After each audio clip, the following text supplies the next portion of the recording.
Good evening. How you guys doing?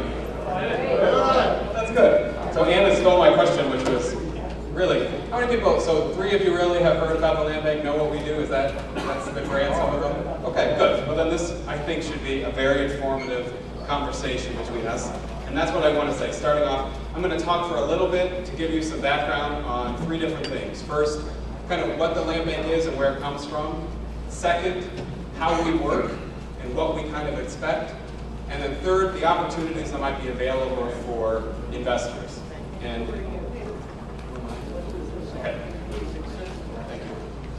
okay, so starting off, I'm David Mann. I am the Executive Director of the Lucas County Land Bank.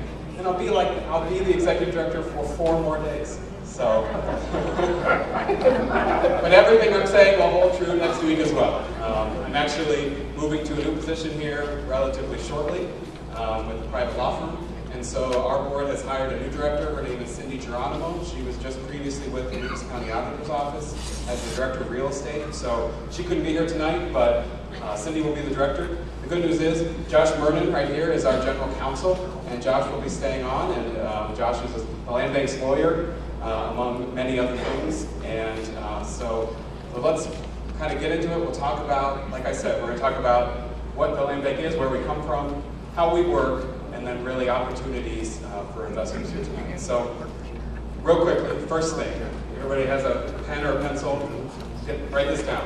We don't have a lot of handouts, because we do a lot of stuff paperless. So, the best place for information about the land bank, besides what I'm just going to tell you now, is on our website. And it's very simple. It's Lucas County Land Bank, that's all one word, .org. It's right there. Somewhat obscure. So our website is a great resource. Our board has a policy of putting everything that we do, in most cases, on our website. So there's a lot of information. You can see our policies. You can see how you purchase land bank property.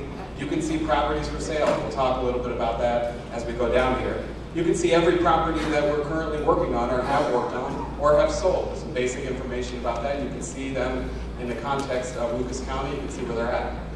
You can see about some of our specific programs. If you're a contractor, you do work. If you're an inspector, if you're a title company, if you're a realtor, there's information for you on the website. And there's some information about all of our board meetings. So you can see all the resolutions we passed. You can see everything. It's all up there. I encourage you, if you're bored, to go check it out. And if you're interested to learn more, go check it out. There's plenty of information there. So for those of you who are just hearing about the Lucas County Land Bank program tonight, I think the first thing you're probably thinking of, well, geez, maybe I've heard about land banks before. And you're probably right. Land banks have been around for the last 20 or 30 years. In fact, the city of Toledo has had a land bank since 1988. The difference between what the city of Toledo is doing with their land bank and what we're doing is really night and day, although we have the same name for most people. The city of Toledo is what we call kind of a passive, traditional land bank. So the city has a collection, 900 or so parcels, of mostly unbuildable vacant lots that are scattered throughout the community. And they're simply banking them. So they're kind of holding on to them and mowing the grass or not mowing the grass throughout the summer. And they sit there. And occasionally some properties come in and some properties go out. And unfortunately for them, the same money they have or maybe don't have to pay police and fire and trash, they have and don't have to do stuff with their land bank. And so there isn't a lot of activity. That's why I call it a passive land bank. We are also called a land bank, but we think of ourselves more as property catalysts. We are an active land bank, and we're an active land bank that has both the tools and a funding stream available, specifically for us, to take vacant lots and abandoned homes that are tax delinquent, get control of them, and then get them in the hands of somebody who can make them productive again. And productive just doesn't mean tax paying again. Productive means stabilizing for the neighborhood and stabilizing for property values. Because I think we've all seen, whether you live in the city of Toledo, whether you own property in the core of Toledo, or you live somewhere else in the community, that all of our property values have fallen over the last years, and in some cases continue to fall, not just because of the aftermath of the foreclosure crisis and the housing crisis and the economic collapse, but because too often properties that we all own are surrounded by things that are vacant, they're eyesores, they're problems for the neighborhood, and our program is a reaction. It was the creation of some new tools so that we could actually deal with these properties for good, move them into the hands of folks that can do something productive with them, and help preserve property values for everybody in our community. So the idea of these active land banks, the idea that formed our Lucas County Land Bank, is an idea that comes from Michigan. It started about 10 or so years ago, right around Flint, Michigan, but it has spread throughout the entire state of Michigan. So almost every county in Michigan has a land bank that's similar to ours. And the folks that started it in Michigan figured out that they had a relatively good program. And lots of other communities throughout the country said, geez, maybe we should be looking at creating a land bank as well. And so 5 or 6 years ago, the folks from Michigan came down to Ohio and actually came to Lucas County and said, this is the idea that we'd like to see if you're interested in. And we said, yes, we are. And we got it started. Now, the legislature, the politics of all this, we had to change some state law. So we had to go to change some state law to create some new tools for us, to create us at all, and to create a funding stream. And the legislature, as they often do, decided to let Cleveland go first, because they let Cleveland be kind of a guinea pig for things. So Cleveland got to go first. They've had a land bank now for about 3 years, and about a year into their progress, the legislature looked around, all the other communities that wanted a land bank looked around, and they said, we'd really like a land bank too. And so there was a bill passed that allowed essentially half of Ohio's 88 counties the option to create a land bank. Now, not all those counties have a land bank, and in fact, most of them don't. But most of the urban counties either now have a land bank or are on the path to create a land bank. And Lucas County, I'll tell you, was the second county in Ohio to create one. So as soon as that legislation was passed, we jumped aboard. And in August, at the end of August in 2010, we formed the second active funded land bank in Ohio. And so let's talk about, so that's a little bit of history. I'll tell you, the legislation that passed these land banks was a bipartisan piece of legislation, which is a rare thing these days. It passed the Ohio Senate 31-1. I don't think most things could pass the Ohio Senate 31-1. If you were really trying, there are jokes that people tell about that. I'm not going to tell some of the jokes because I'm bad at them. But yeah, but trust me, this passed overwhelmingly, Republicans and Democrats, because they recognized that these were tools that our communities needed to deal with the problems of vacant and abandoned properties, tax delinquent properties. So our program allows us to do two things. First, it allows us to speed up the tax foreclosure process. So some of you might have dealt with tax foreclosures in the past. Some of you may have gone to a share sale and purchased properties at a tax foreclosure, or downstream from the share sales, you might have purchased property from a forfeited land sale. All those properties are tax foreclosed properties as well. And that process used to take years. So you could identify a property, and say we have Josh's property, Josh leaves his home.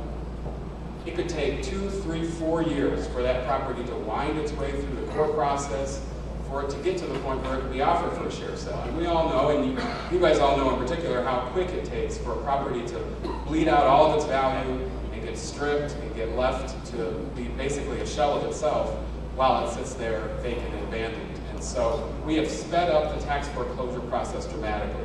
If a property is vacant or abandoned, we no longer have to do the foreclosure in the Court of Common Pleas. Instead, we can go through the Board of Revision.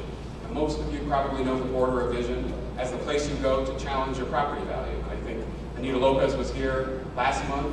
As far as I understand, she probably talked all about that. Well, there's a separate Board of Revision that simply does tax foreclosures for vacant and abandoned properties.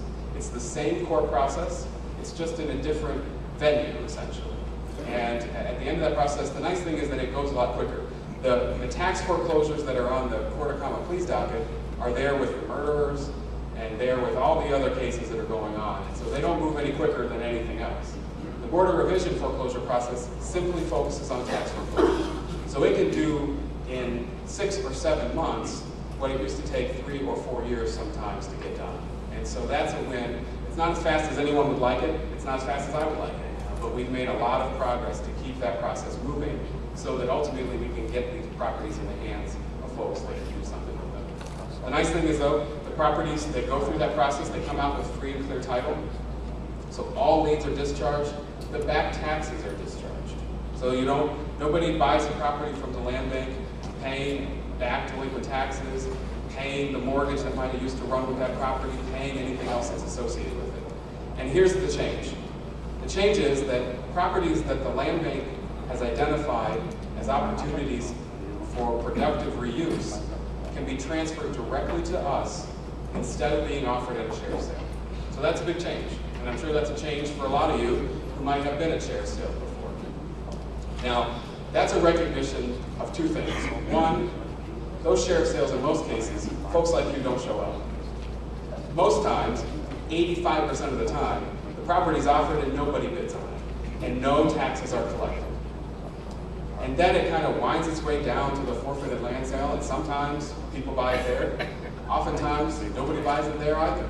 And it continues to sit, bleed out value from everybody around it, and become a blight on the neighborhood. So what we are able to do is step in before we get down that path and take possession of the property and then work to get it in the hands of folks that are going to do something with it. And that's really the opportunity that we have here tonight to talk about, which is that we take possession of a lot of properties. We have, in the last 14 months, which is really the start of time that we started taking possession of properties, we've taken possession of roughly 400 properties. And we're in the process of acquiring 200 or 300 more right now. I'll tell you, most of those are not houses that can be rehabbed. Half of all those properties are vacant lots. So they're a lot that's either been there a lot for a long time, or it was recently a house was there and the city or somebody demolished that house. And now we're looking to do something with that property. And very often what we're doing is we're finding a next door neighbor who has the ability to take it as a sideline. So they're adding that to their property, they're buying it from us for very cheap, and they have an opportunity now for a new garden, a garage, a driveway, something where it's back in private hands, and it's in the hands of somebody that I think everyone can be pretty confident is really going to take care of that property and do something with it. That's a lot of what we're dealing with. We're also dealing with a lot of homes that unfortunately are so far gone they probably do need to be demolished. And we're working on that, and I'll talk a little bit about that. But we also are taking possession of homes that certainly need some rehab work. Almost all of them have the plumbing and the electrical and lots of valuable things inside to scrappers stripped out. But they have good bones, they're in decent neighborhoods, and they're opportunities for folks to acquire them from us and get them rehabbed. So that's the general programs. And we talk a little bit about funding. I'm sure you guys are all wondering, where does our funding come from? How do we do this? Where does the money come from? We have a budget of roughly $1.6 million a year, and all of our funding comes from an increase in the interest rate that is charged to delinquent property taxpayers. So if you pay your property taxes on time, you don't fund the land bank. But if somebody, or you know somebody, or you're paying your property taxes late, you are unwittingly now funding the land bank. And we thank you. You should pay your property taxes on time. I think that the idea is to be equitable. The vast majority of properties that are the worst of the worst in our community that are available to us are the properties that also happen to be taxable. And so this is a recognition that those folks that are not paying their taxes should bear the burden to some extent for cleaning up the messes that have been left behind. And so that's where our funding source comes from. We spend some money on our overhead, some money on staff. We spend a significant chunk of our money on demolition. And we spend a significant chunk of money on maintenance and rehab, because unlike some other entities, we actually take possession of these properties, which means that we're the new owner to mow the grass and board it up, or deal with an issue, deal with a break-in, deal with all the things that you guys frankly deal with in terms of property ownership, probably at a lower scale. Most of the cases, all of your properties are occupied, and thank God for that. Most of what we deal with is a different kind of challenge, but we are the owner of that property, and we look to then immediately find opportunities to put it back into productive use. So that's a little bit of the boring general spiel that we're doing. We talk about the 3 things that we can work together on, and then let's talk a little bit about how we sell a property that's going to be rehabbed to an investor. So the 3 things that I think that we all could work together on are, first,